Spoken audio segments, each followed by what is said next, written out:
Hey everybody, this is Andy with the Coffee with the Geek program. It is Halloween. Yay, Halloween.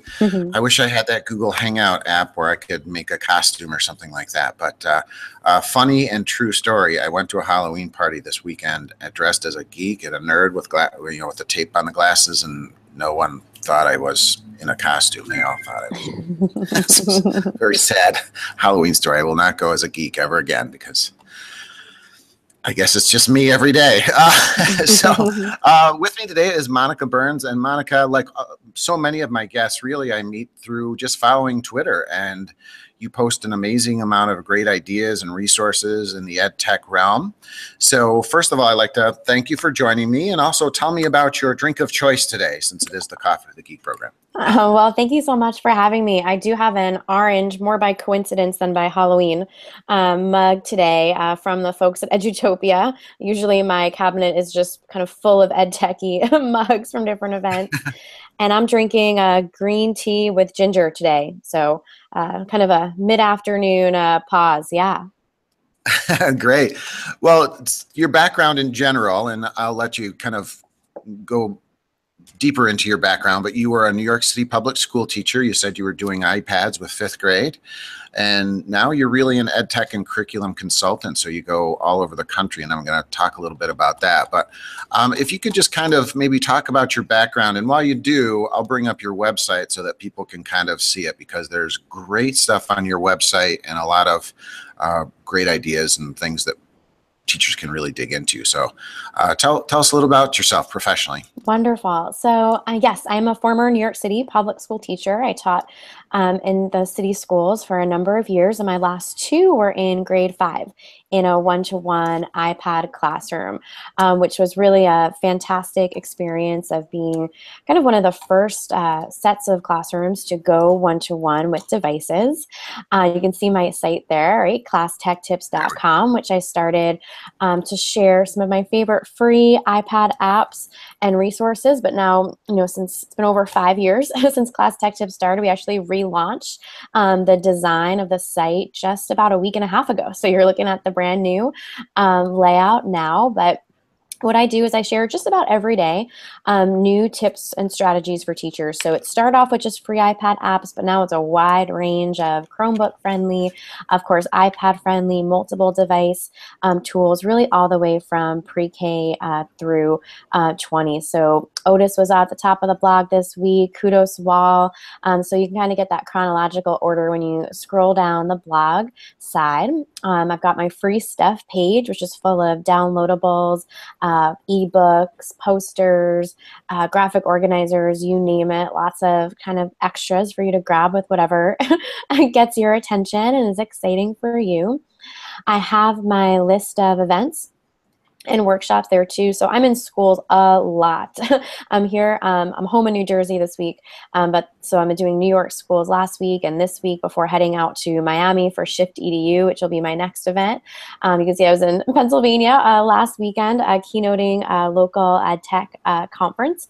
And so these are all of my public open invitation live and virtual events. Have some webinars this afternoon, but of course, other school visits and things kind of get me moving to different places in the country. And then just earlier this month, a new book with ASCD, Tasks Before Apps, which I'm really excited to bring to everyone. So this book is so it's a free poster you can grab while you're looking for it too, with some of the big ideas from the book. But yep, so the book came out just a few weeks ago, so really excited about that. And Formative Tech was my book with Corwin Publishing, and Taming the Wild Text I co-authored with Pam Allen, who is a literacy guru and an awesome New Yorker and champion for literacy in so many different ways. So yeah, it's been a great, wonderful, busy few years since leaving the classroom, but I get to spend a lot of time with students in school. And just on Friday of this week, I was leading a group of kindergartners through a virtual reality exploration, and with middle schoolers during the first half of last week, doing some things with embedded formative assessment. So I'm really lucky to spend a lot of face-to-face time working with students, working with teachers in classrooms all across the country. I'm going to kind of dig in there. You mentioned you were with kindergartners with virtual reality. Mm-hmm. what platform were you using with them? Yeah, so we didn't have the kids on headsets or anything like that, but with iPads, kind of at that arm's length away of 360 images. So we were using Nearpod with them to explore animal habitats. So being able to talk and draw about different animals that they know live in different environments, and then kind of swiping the screen as happens with Nearpod, and taking them out to different places to really explore a forest, explore an underwater habitat, before talking a little bit about what kind of animals might live in there. So for as much wonderful virtual reality content is out there for high school students, middle school students, upper elementary school students, it's really fun giving kindergartners a chance to explore some of the things they've seen or heard about in other parts of their day. Do you think, and I'm pretty sure I saw a blog post recently from you too about virtual reality. I have a sense from my experience that it's just, we're starting to just see the crest of the wave here. Do you see that as a big educational movement going forward? I VR? do. I do. I wrote a book of last year about augmented reality and QR codes in the classroom. So that kind of scannable, like more entry level type of tech. But it's been really exciting to see in the past, 24 months or so, how much virtual reality has become accessible in so many ways, right? So I've put on I don't have my own Oculus headset, but I've tried it on at, events and walked around and had that, break a sweat when you think you might fall off the bridge and that sort of exciting experience. But from upper kind of school perspective, doing simulations with VR, taking kids to places that they couldn't travel to with VR is really powerful. I don't think of it as a substitution as much as of an enhancement, right? And what we just couldn't do without that type of technology, taking kids physically to different places.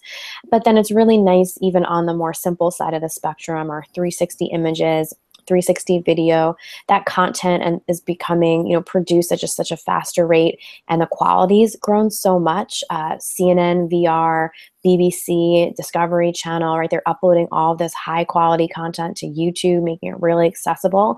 So it's been exciting to see that piece of it. But I have a very small, low price 360 camera that I handed over to a couple elementary school students, and having them, take you through the perspective of their after school program is really powerful, to be able to watch that video and see that content straight from their hands.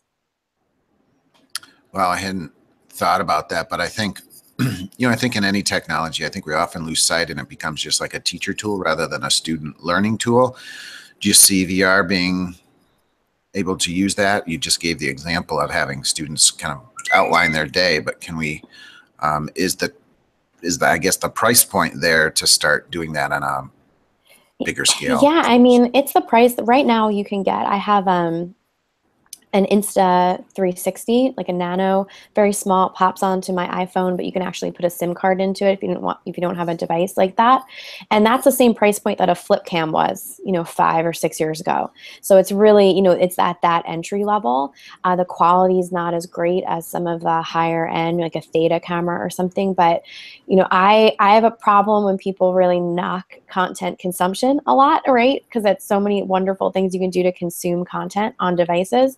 But that being said, we really want to be thoughtful about the balance between content creation too. And so, my new book with ASCD, Tasks Before Apps, talks a lot about content creation. So it's really important to me.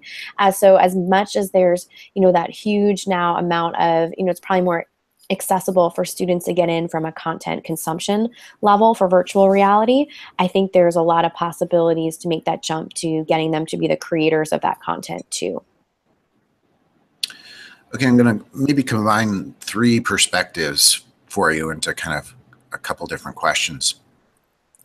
So you were a public school teacher in New York City, and now you're traveling kind of the country, doing conferences and workshops and that sort of thing, but it sounds like you're working with schools as well. Mm-hmm. What's your general sense of Edtech in the US? If you've got some world perspective, feel free to do that as well. And then are there some exemplars of schools that you've come across that really seem to be doing it well? And and are taking off with it? Yeah, so right now I work with a few schools in more kind of like long-term placements, or I've been with them for a few years, and others I'll be brought in for that kind of one day, get excited type of professional development. So I, maintain some relationships with those teachers who tweet and share and show off. But, so I get to go and visit schools in a few different capacities. And so it's been exciting to see what different pockets are doing. And I think that's really just what it is. It's pockets. So there's areas where you have really strong leadership. You have teachers that are bought in and are kind of going out on their own and searching for things and bringing them back, and they work in an environment where that type of thinking is really valued and supported, where they can try something out and it might not work and they don't feel like there's going to be anything bad that happens to them before that. So I think it's a combination of that teacher agency as well as leadership support and vision that really is helping schools kind of take it to the next level. And so a lot of my kind of one-on-one coaching work that I do with teachers in schools is a lot about those like aha moments. Like, what are you already doing? Like, let's not think of this as adding something new onto your very full plate, but taking what you're doing to the next level. And so, I talk a lot with, I do some work with, or I have done some work in the past with pre-service teachers. And then I do a lot of work with schools where they have a wide range of teachers and what kind of time they've spent in the classroom. And it's always interesting to talk to people about how, there's so many assumptions that it's the brand new, the first year teachers, the second year teachers, the pre-service teachers that are just itching for all of this technology, when really, it's the teachers that have 5, 10, 20, 30 years in, who, when they are handed one of these devices and can have a conversation about what it might be able to do, they have all the aha moments that a new teacher just doesn't have the perspective yet to really see, right, how this can change teaching and learning until they've spent, that kind of time in the classroom to get their wheels spinning about things. So yeah, there's definitely some schools I'm working with now that do a blended learning model, some adaptive technology where they're creating things on multiple devices, where they're being really thoughtful about formative assessment, looking for understanding. And that's been really exciting to see. And I do think, there's a scale of what this can look like in terms of what fits best in different areas based on devices, based on school goals and what students' needs are, not necessarily in that order, but just thinking about the logistical challenges as well, and being realistic about them. So absolutely, there's a huge range here in the States. I've had a chance to speak at a couple conferences overseas and hear about what's happening in classrooms in different parts of the world too. But I think that, as we shift a little bit away from just using a device to make it easier for kids to take tests, to giving them a little bit more room to explore, we're going to see some big changes. You talked, I think, about the leadership piece to it, and what are some of the elements that you've seen from the leaders that you've worked with, the educational leaders, school leaders? I often think that inspiration has to be kind of the first step. How do you do you have a formula for that first step of inspiration and inspiring teachers and inspiring schools to make, sometimes changes, sometimes small changes, sometimes big changes? Is there a Yeah, formula there? so when I talk to groups of teachers, whether I'm at a school or at a regional event, I really try and make things feel safe, feel connected to what their goals are, feel really student centered. So it's not someone coming in with these big ideas that aren't realistic, right? So it's really important for me, even giving a keynote, in Pennsylvania just a week ago, right? As much as in those situations, you're talking a lot about big ideas and stories and look what you could do and all of that. I really like to balance that with here's a tool, here's a step, right? Here's an action item, right? Here's a quick piece. And it's not necessarily an instant fix to something, right? But it's that first step so that we can start taking more ownership and getting, the wheels spinning about that. And what I was just having a conversation with a school leader last week. They received a 3D printer, and they were, thinking about what it's going to look like to be thoughtful, right, about bringing that in, right, not just printing things for the sake of it, but to really facilitate problem solving. And so, we were really talking about, like, what does that look like to shift your mindset? Like, when you drive home today, if your coffee cup doesn't quite fit, in the holder and it's shaking around a little bit, what could you make or design or 3D print to make sure the coffee cup from your favorite deli doesn't go moving around because it wasn't made for your coffee cup holder in your car, right? And it's not that you want to be using, the 3D printer to fix those kind of problems all day long, but it's that kind of shifting mindset, right? So when I start thinking like that, or when I see something that breaks and I know that I can go somewhere to fix that, how can I then transfer my shift in thinking over to students? And so that's a lot of what I'll talk about, which is those kind of exercises of getting us thinking in new ways, the way that we want our students to for the jobs that they will have, that it's hard to imagine what that might look like in 20 years from now.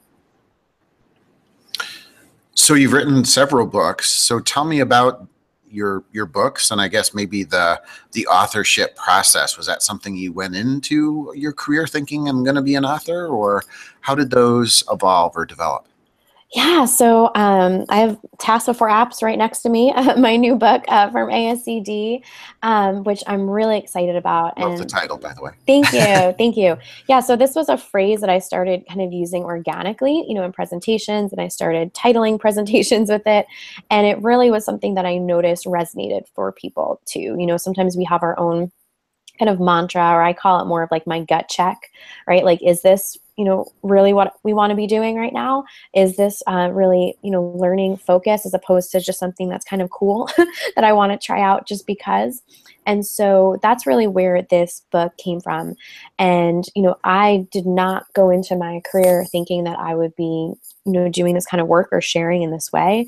When I started teaching, there wasn't Twitter and there sure wasn't, Twitter chats or connections or the way that you and I connected, right, to share stories. And so, my kind of origin story, if you will, is really jumping in headfirst into the iPad cart, seeing these devices at a conference and saying, let's try this. I think, we have the funding for this right now. Like, let's try this out and see what we can do.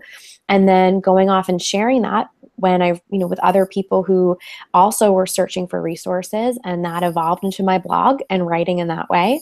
And then that evolved into speaking at different conferences and sharing things. And then that evolved into having a few people reach out and say, do you have more to say than what's just on your blog? Or could you expand what kind of things you talk about? So it was really an interesting process to, be asked to, submit proposals, to think through what that might look like, to working with both Corwin and with ASCD has been really just a joy, both wonderful organizations and so supportive. And so it's been a really exciting journey to kind of get the word out too. And so this has really been a really fun year and a fun month. And we were sold out on Amazon for about a week, waiting for the new shipment to come in, so that's amazing.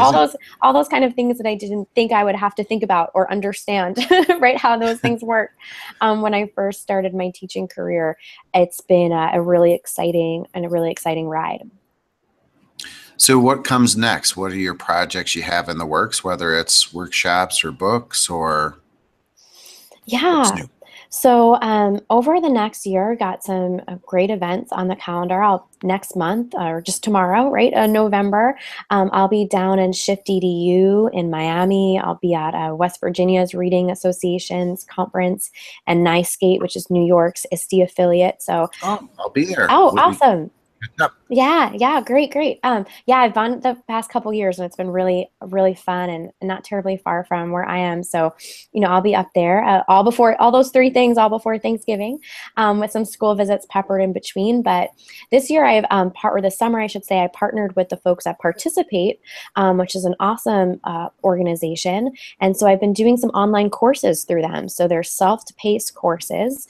One is called Edtech Reboot, and the new one, which you kind of secretly launched just last week, but I'll be doing a post on shortly, is called Writing Reboot. And so both of those courses are self-paced. They're designed to work through different modules with like how-to videos, podcasts, recordings, downloadables, all sorts of fun things. So it really seemed through a couple conversations that idea of doing a self-paced course was kind of the next step, because the books are wonderful. I love working through that process, but I also love kind of the face-to-face and being able to talk things out. And I can't be everywhere all the time. And I get, asked to go places a lot, which is wonderful. But it's nice to also give some people that virtual option too. So it's been kind of a nice in between of two things I really love, which is the writing and the content creation, as well as the on the ground, showing things off, getting people excited, trying things, side by side with teachers. So the online courses and Participate's just been so wonderful to work with, and they've hosted them there, and they do it for other people too. And so that's been a really a fun kind of new thing that we've done the second half of this year, and that we'll be exploring even further in 2018. Wow, so some really, really exciting things going. Can you kind of just add this as a last question? Put your crystal ball on, look into it 5, 10 years from now. Make a prediction. What do you think schools are going to look like? Or are they going to look pretty much like they are? What are your thoughts? I really hope that there's, a shift in our thinking about how we're using devices. And I'm making a huge generalization when talking about, the focus of why we're choosing devices. Sometimes those decisions come because we need a keyboard for kids to take tests on. And that hurts my heart to think that that's part of the conversation. I understand, right, the logistical concerns and wanting to make sure everyone's best prepared for what's being asked of them. But I hope some of our priorities change when it comes to what that kind of school day looks like, because I think then we'll have some more room to grow when it comes to the way devices are being used. And I really, hope that in that 5, 10 years, we see students that have access to personal devices, that are communicating in ways that are really thoughtful and intuitive. I think we're going to continue to see video evolve the way we've seen it evolve in the past 2 or 3 years into a really exciting storytelling medium. And I'm interested and, excited. We have that kind of scary feeling when we hear the term artificial intelligence. But when we're thinking about it more from productivity, from adapting to the needs of individual students and teachers too, I'm really excited to see where that goes as well. Well, it is now time for the Speed Geek questions. So these are kind of short answer, off the cuff ideas. So I'm going to kind of share my screen here. Let me bring up the spinning wheel. We got the, there we go. There we go. Okay. So you get 3 questions, and again, make them fun and lively. Okay, great. Your first storage device. Oh my goodness. Well, it's got to be a floppy disk, Okay. Right? I don't know what would have come before then. I just had a floppy. I just saw a great thing on Facebook recently where someone was holding up an old floppy disk, and someone was asking them oh, did you 3D print the save symbol on the computer? Yeah, so that's got to be it. Not holding very much. Yeah, well, I've got you beat. We had the first computer we had, I think, was a Commodore 20 or something like that, and it was a cassette tape. That was the first storage device. So yeah, it got it one step worse. Yeah. Okay, question 2. Are you a gamer, and what's your game? Growing up, I was a Tetris fanatic. Tetris all the time, up to the very top, all the challenges just on a handheld device. And so I am not as much of a gamer now as I was in the past. But word games, I'm still guilty of challenging someone with Word with Friends every once in a while. Nice. All right, last one. Oh, your favorite social network? I would have to say Twitter is my favorite for connecting with educators. I think it's so wonderful to be open, to be able to share, to be able to see what other people are thinking about things. But I also love what Instagram is doing with their stories. And so that might be my personal favorite, because I follow lots of people there, including the national parks. And I'm really excited. And I'm always talking about with people how much I love what the national parks are doing with their social media, especially their Instagram stories. That's a great point. I haven't been on, let me just turn off the sharing here. I haven't been spending much time with the national parks, but they've traditionally had some pretty strong web presence and really neat. I remember kids could get like the park badge, just a Mm-hmm. digital park badge by exploring the park. So they've always been on the cutting edge of Yeah. technology, despite it's kind of, you wouldn't think they, Mm-hmm. but Yeah. good. Well, Monica, it is so great that you came by and stopped and chatted with me about all your work, and keep up the great work. Again, I follow you pretty faithfully on Twitter and keep in touch with your posts. So keep up the good work, and I hope we'll get to connect at NiceGate Yeah. and Mm-hmm. continue the conversation there. Absolutely. Thank you so much for having me. All right. Thank you. Good luck. All We'll right. talk soon. Yeah. Bye-bye.